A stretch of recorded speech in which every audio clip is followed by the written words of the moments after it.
lòng anh bao nhớ thương vơi đầy.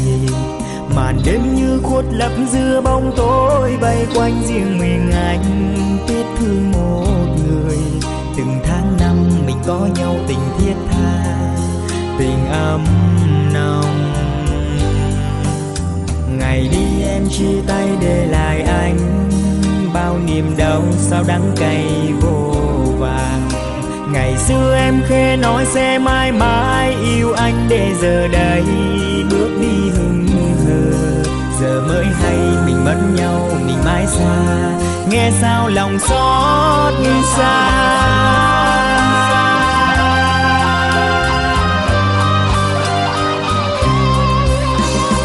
Một lần được có em trong đời, một lần để mất em muôn đời. Vỡ nát trong anh bao giấc mơ, yêu người thật nhiều mà sao người gian dối. Em mang trái tim anh về đâu, ngồi buồn lại nhớ bao kỷ niệm. Từng giọt sầu rớt trên môi mềm, ký ức bên em không thể quên. Mong một ngày nào bình minh về nắng ấm, xóa hết bao ngày ta cách xa.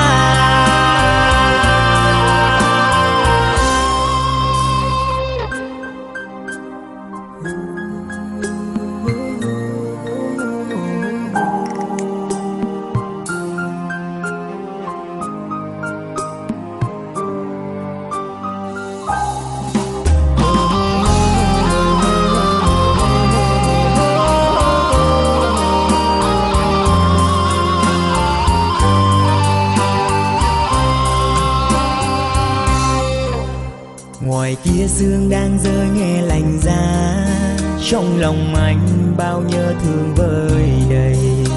Màn đêm như khuất lấp giữa bóng tối, bay quanh riêng mình anh tiếc thương một người. Từng tháng năm mình có nhau tình thiết tha, tình ấm nồng. Ngày đi em chia tay để lại anh bao niềm đau sao đắng cay vô vàng. Ngày xưa em khẽ nói sẽ mãi mãi yêu anh, để giờ đây bước đi hững hờ. Giờ mới hay mình mất nhau mình mãi xa, nghe sao lòng xót xa.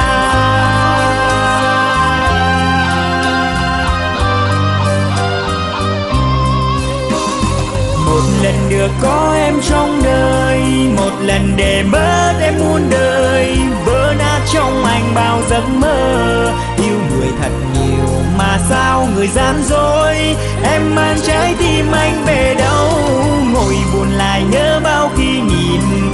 Từng giọt sầu rớt trên môi mềm, ký ức bên em không thể quên. Mong một ngày nào bình minh về nắng ấm, xóa hết bao ngày ta cách xa.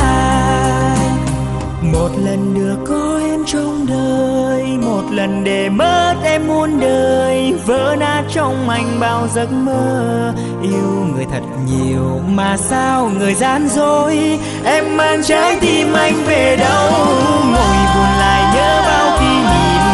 Từng giọt sầu rớt trên môi mềm, ký ức bên em không thể quên. Mong một ngày nào bình minh về nắng ấm, xóa hết bao ngày ta